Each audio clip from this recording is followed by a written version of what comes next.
Hey dude. What's up, buddy? What's in the bag? Is this highly requested? Yeah, everyone's cars. Okay.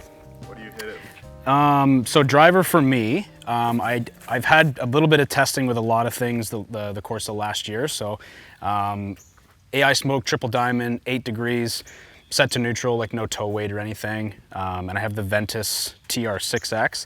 This is actually tipped, I believe, max tipped at about 1 inch. So just standard 45 inches, Golf Pride Jumbo Max, 2 wraps underneath. So the swing weight on this one's more like D67, so it's fairly heavy.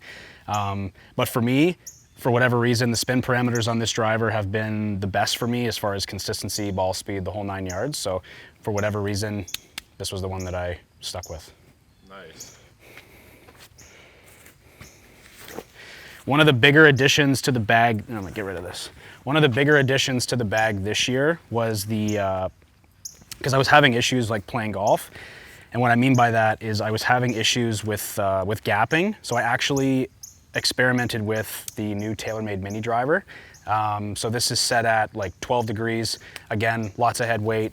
Tour AD, DI7, X-Flex. Again, this is a 5-wood length, I believe, or a 3-wood length in a driver head essentially. So for me, driver is going anywhere between 330 plus carry.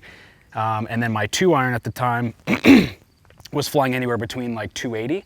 And then I had this huge gap and I couldn't really find and play golf courses with much. So the mini driver has been like an absolute game changer for me specifically. I know there's a couple of other companies that make it.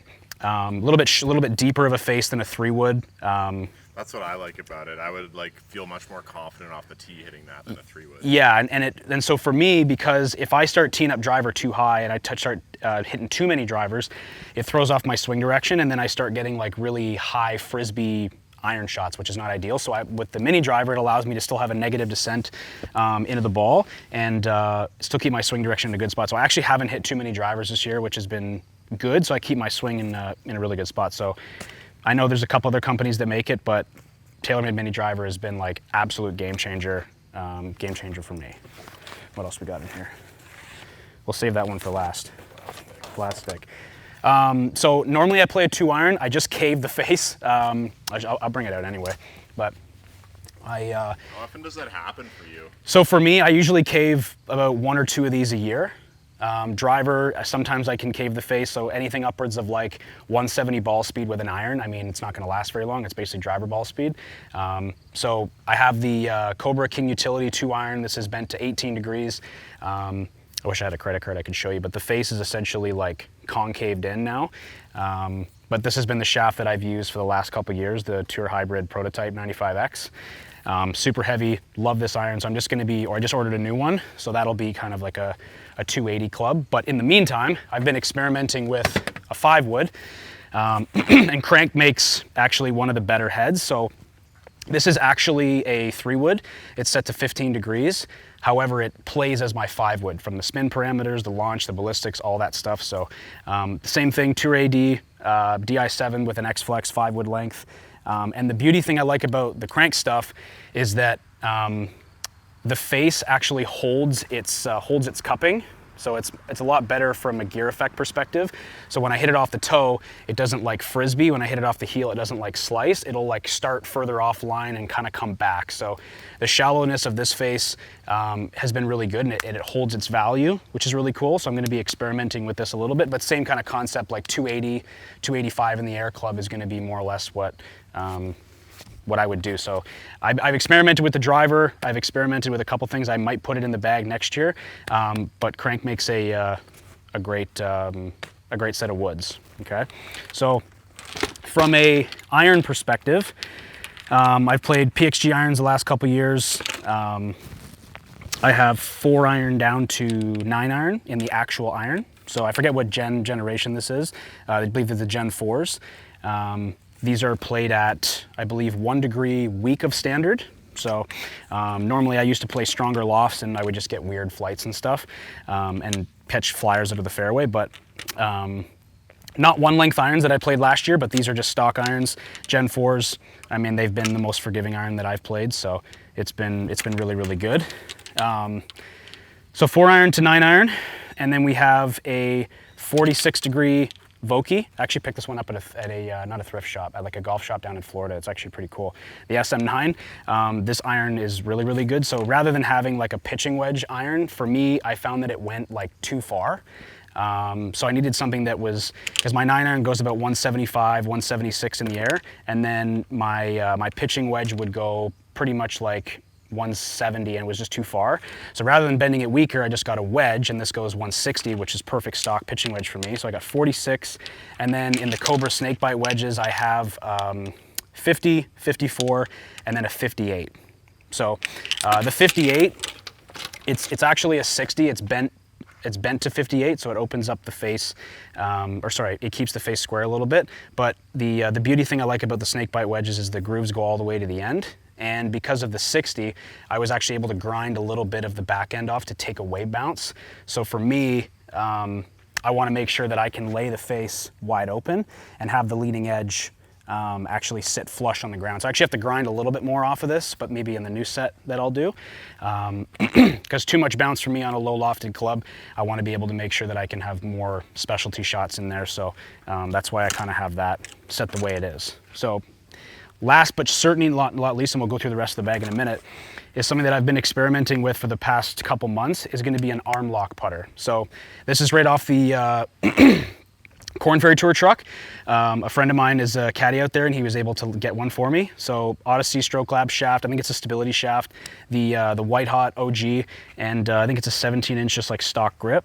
So as you guys can see, we have the lines on here, the triple track, which is great, and it's been massive. Like as soon as I put it in the bag, I think my first round of it, I think I had like 22 putts, something like that. Like it was just great. I think I made 9 birdies that day, and I was like, okay, this could probably stay in the bag. And I've averaged like in and around 27 to 28 putts around over the course of the last couple months. So I'm like, yeah, this will definitely probably stay.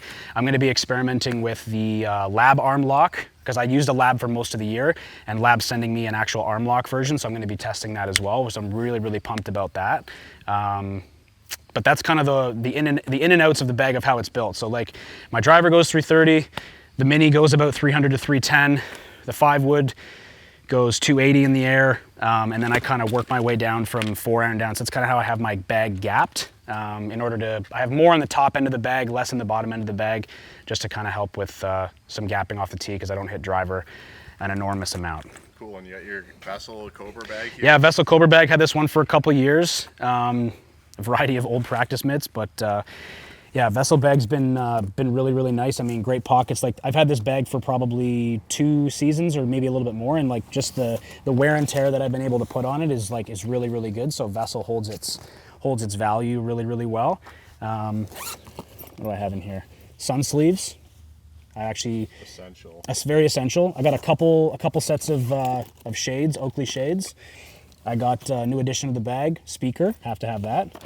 And then what else I got in here? I got a putting rope, so stake, and there's a rope in the middle, so that goes up to like I think 15 feet, which is really cool, like $10 on Amazon. So when I practice some putting. What else do I got in here? A couple rain mitts, nothing crazy. But one of the biggest things that I've been using over the course of the last 2 seasons was a ball switch. So I used to play the Strixon XV for a while.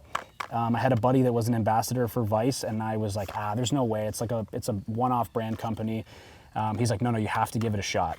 And I won't play anymore. To put things in perspective, I won't play a Titleist golf ball. I won't play a TaylorMade golf ball. I won't play a Strixon golf ball.